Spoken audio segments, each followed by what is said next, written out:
नाज़रीन welcome back. Programme चल रहा है तारफ़ और आज हम जनाब उस्मान खालिद साहब का तारफ़ पेश कर रहे हैं। आप एजेंट हैं नेशन वाइड के और नेशन वाइड का कहना है कि nation wide is on your side. और इस वक्त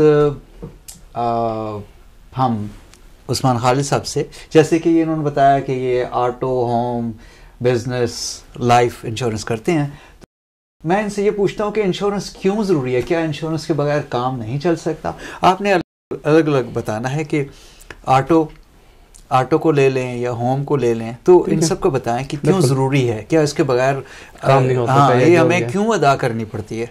बिल्कुल जी। एज फार एज जो ऑटो है, ऑटो तो एक लॉ है कि ऑटो इंश्योरेंस के अलावा आप गाड़ी चला ही नहीं सकते, वो एक लॉ है, ठीक है। लेकिन ऑटो इंश्योरेंस का होना, उसकी अहमियत क्या है, ये लोग समझते नहीं है, ठीक है। लोग ये समझते हैं हम पैसे दे रहे हैं और खुदा ना खासा एक्सीडेंट होगा, कवर हो जाएगा, जो भी है जी। लेकिन कुछ ऐसे इंसिडेंट्स भी हैं, लोग ये बात नहीं समझते कि हर चीज़ की लिमिट होती है, ठीक है। जैसे अब ऑटो इंश्योरेंस है, उसके अंदर जो पहले उसके दो हिस्से कवरेज के हैं, ठीक है। एक है बॉडली इंजरी, कि अगर खुदा ना खास्ता अगर एक्सीडेंट होता है और आप किसी को लगा, किसी के साथ एक्सीडेंट हो जाता है, उसको लग जाती है या वो मर जाता है या हॉस्पिटल में चला जाता है, वो कवर करता है, ठीक। दूसरी चीज़ एक प्रॉपर्टी डैमेज होती है कि प्रॉपर्टी डैमेज अगर आपकी गलती है और आपने एक्सीडेंट किया तो किसी की गाड़ी को लग गई, किसी के घर को लग गई, फेंस लग गया, जो भी है उसके, ठीक है। तो जो बॉडली इंजरी होती है, मिनिमम जो न्यूयॉर्क स्टेट के अंदर जो मिनिमम लिमिट्स हैं वो है $25,000 और $50,000। अच्छा, उसका मतलब ये है कि अगर आप एक बंदे को अगर खुदा ना खासा लगती है और आपकी गलती है तो मैक्सिमम एक बंदे का जो हम पे करेंगे वो है $25,000, ठीक है। अगर एक से ज़्यादा बंदे को लगती है, चाहे 3 बंदे हो, 10 बंदे हो, जितने भी बंदे हो, टोटल एक्सीडेंट का जो हम कवर करेंगे मैक्सिमम $50,000 है। अच्छा, अब लोग ये बात ये नहीं समझते कि ये जो लिमिट्स हैं, जो मिनिमम लिमिट्स है, ये 25-30 साल पहले लिखी गई थी इंश्योरेंस में, ठीक है। न्यूयॉर्क स्टेट डिपार्टमेंट इंश्योरेंस ने ये अरसा हो गया ये लिमिट्स चल रही है। अच्छा, तो वो ज़माना लगता, वो 25,000, 50,000, 10,000 उस ज़माने में बड़ी अहमियत थी जी। आज उसकी इतनी अहमियत नहीं है, या ऑलमोस्ट कोई अहमियत नहीं है। कि ऐसे भी ऐसे इंसिडेंट्स होते हैं कि लोग एक्सीडेंट हो जाता है और किसी को लग जाती है, अब $2 लाख उसका बिल आ रहा है, आप सिर्फ 25,000 कवर पे हैं जी, तो जो बाकी 1,75,000 है वो आपकी जेब से जाएगा। अच्छा, और अगर आपके पास नहीं है तो वो आपको सू करेंगे और आपकी फ्यूचर इनकम में से वो एक हिस्सा लेते जाएंगे। अच्छा, पूरी जिंदगी, जब तक वो पैसे वापस नहीं हो जाता है, ठीक है। ये मसला है। तो वैसे आमतौर पे हम लोग जो है कि सिर्फ लाइबिलिटी लेके जान छुड़ा लेते हैं, इंश्योरेंस हो गई है और गाड़ी चला रहे होते हैं बड़े खुश, और ये कि कभी इसको कट मार रहे हैं, कभी उधर जा रहे हैं, इधर जा रहे हैं। तो आपका मतलब है कि अगर आपके पास लाइबिलिटी है तो शराफत से नाइसली आप ड्राइव करें, लेकिन ये कि अगर हो सके तो आप अगली इंश्योरेंस का कौन सी होती है, एक उसके अलग अलग हिस्से होते हैं ना, एक तो बॉडली इंजरी, एक तो प्रॉपर्टी डैमेज है। अच्छा, प्रॉपर्टी डैमेज अगर आप किसी की गाड़ी को एक्सीडेंट हो जाता है तो मिनिमम तो 10,000 है न्यूयॉर्क स्टेट के अंदर, ठीक है। लेकिन बात यह है कल अगर आपके मर्सिडीज के साथ एक्सीडेंट हो जाए और वो तबाह हो जाए जी, अब कोई मर्सिडीज $10,000 की तो नहीं आती जी जी। मैं आपसे कहूँगा पहले सानू मर्सिडीज फिर अगली गल है, लेकिन तुम्हारी गल नहीं है तो दूसरे बंदे की गल है ना जी। बिल्कुल, या तो दूसरे बंदे की बात है कि अगर दूसरे बंदे के पास मर्सिडीज है और आपकी जो भी है 93 की गाड़ी हो जी जी, लेकिन आपने उसको गाड़ी का एक्सीडेंट हो गया, उसकी अब गाड़ी तबाह हो गई या $10,000 से उसके ज्यादा डैमेज जा रहा है, तो वो भी आपकी जेब में से जाएगा। लोग तो ये कहते हैं जी मुझे मिनिमम लिमिट चाहिए, जो भी है अल्लाह वाली, ये है वो है, जो भी है, लेकिन इंसान को खुद भी सोचना पड़ता है कि ये कवरेज क्या है, मेरे पास क्या है, कितना प्रोटेक्ट करना पड़ता है। कि कुछ लोग हाँ उनको ज़रूरत नहीं है, लेकिन कुछ लोग अल्लाह का करम है, उनके पास पैसे भी हैं, घर भी हैं, फाइनेंस भी है, तो अगर खुदा ना खास्ता अगर वो लिमिट ज़्यादा हो जाए तो वो आपके घर के अगेंस्ट लीन लेंगे, आपके फाइनेंशियल आपके बैंक अकाउंट के अंदर से लीन ले लेंगे, बाय लॉ वो कर सकते हैं ये सब, ठीक है। और अच्छा है कई दफ़ा ऐसा होता है कि कुछ चीज़ें ऐसे ही चलती रहती हैं अल्लाह आसरे पे, इंश्योरेंस का नाम है, मसलन बिज़नेस भी ऐसे हैं कि लोगों ने खोले हुए हैं इदारे और कोई इंश्योरेंस नहीं है, और तो वहाँ पे आप क्या समझते हैं कि इंश्योरेंस क्या बहुत ज़रूरी है, होनी चाहिए, या इसके बगैर भी بزنس کے اندر میرا پرسنل اوپینین یہ ہے کہ انشورنس ہونا 100% لازم ہے میرے قریب. اچھا. کیوں؟ کیونکہ اس کے اندر 100 بندہ روز آتا ہے, 100 بندہ جاتا ہے. ٹھیک ہے. اگر آپ کے اپنے پاس اپنا گھر ہے یا آپ کی گاڑی ہے, اس کو کور کر رہے ہو جی, اور آپ کا بزنس ہے ادھر, تو وہ تو آپ کی روزی رزق ہے جی. ادھر خدا نہ خاصا اگر بندہ گر جائے,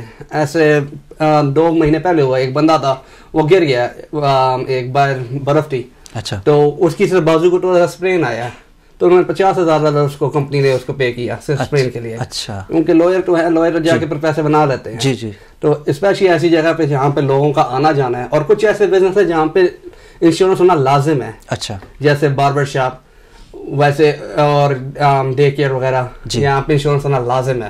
لیکن لوگوں کے پاس نہیں ہوتے, اور خدا نہ خواستہ اگر کسی باربر کے پاس جائے, کل کٹ لگ جائے یا جو بھی ہو جائے, یا کیمیکل غلط استعمال کیے ہیں, تو پھر کون وہ بھرے گا جو لاسٹ ہوا ہے, یہ جو ٹھیک ہے کمی. ٹھیک ہے. آپ نے اس وقفے سے پہلے والے حصے میں بتایا کہ آپ کی کوشش ہوتی ہے اگر آپ کو کوئی کلائنٹ کال کرتا ہے تو آپ یہ دیکھتے ہیں کہ اگر اس کے پاس آلریڈی کوئی انشورنس ہے بھی تو کتنا آپ اس کے لیے سیو کر سکتے ہیں, اور اگر نئی کے لیے کال کرتا ہے تو اس وقت بھی آپ کوشش کرتے ہیں کہ ایک اچھی پالیسی دیں اور اس میں سے اچھی پرائس مل جائے.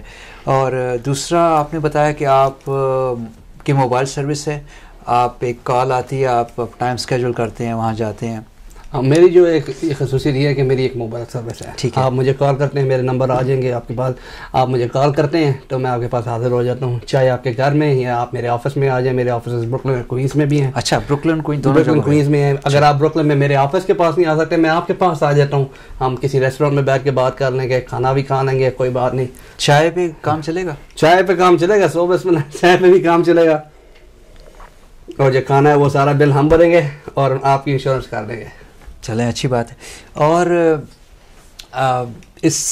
ان سب باتوں سے ہٹ کے ناظرین کو کچھ اور آپ بتانا چاہیں, بینگ انشورنس ایجنٹ, اور خاص طور پہ آپ جو کہتے ہیں کہ nationwide is on your side, تو اس کا مطلب ہاں nationwide on your side کا ایک بہت ان کی وہ اس میں بہت پرائڈ لیتے ہیں, بہت غرور ہے ان کو اس بات کا. اچھا. کہ نیشن وائڈ کی جو کلیم سروس ہے وہ امریکہ میں سب سے تیز ہے. اچھا. کہ جیسے ابھی ہریکن سینڈی آیا, ہریکن کٹرینا آیا تھا, جی, دوسری انشورنس کمپنی ابھی آ رہے تھے چیک لکھنے کے لیے, اور ہم چیک لکھ کے نکل گئے تھے. اچھا. ہماری اتنی خصوصیت ہے کہ ہمیں کال کرتے ہیں, ہم ویک یا ہفتہ جو بھی ہے اس کو آ کے ڈیمیج اسیس کر کے آپ کی ساتھ ساتھ ہم مدد بھی کرتے ہیں. یہ بات نہیں کہ صرف ہم نے باہر آپ کے پاس کلیم ایڈجسٹر بھیج دیا, اس نے پیسے بھیج دیے, نہیں, آپ ہمیں کال کریں, آپ بولیں جی لیک ہو رہا ہے, تو ہم آپ کو بتائیں گے اس کو, یا لہٰذا بھی کے لیے یہ کر لیں گے یا وہ کر لیں, آپ کی مدد ہو جائے کہ ڈیمیج زیادہ نہ ہو آپ کے. ٹھیک ہے, یہ on your side. Very nice. Usman صاحب بہت شکریہ, آپ نے کافی تفصیل سے بتایا کہ نیشن وائڈ از وائی آن یور سائڈ. ٹھیک ہے ناظرین, ہم انٹرویو کر رہے تھے جناب عثمان خالد صاحب کو, اور امید ہے کہ آپ کو انشورنس کے بارے میں کچھ معلومات ملی ہوں گی. اگر مزید آپ کے ذہن میں کوئی سوال ابھرے تو جناب عثمان خالد صاحب کا اشتہار بھی کاوش NY پہ چلتا رہتا ہے, ورنہ یہ ادروائز یہ اپنا فون نمبر آپ کے لیے ذرا بولتے ہیں. جی, 718-640-4974 یہ سیل نمبر ہے. یہ سیل نمبر ہے, اور دوسرا سیل بھی آپ لکھ لیں 718-304-3771. اس پہ آپ کال کریں گے تو آپ کو ہمیشہ میں ملوں گا. جی, اور آپ اینی ٹائم ان کو کال کیجیے. اور عثمان صاحب بہت شکریہ آپ کا ٹائم دینے کا. آپ کو بھی ارشد صاحب. جی, موسٹ ویلکم. اور ناظرین انشاءاللہ ملتے ہیں کسی اور شخصیت کے ساتھ. اجازت, خدا حافظ.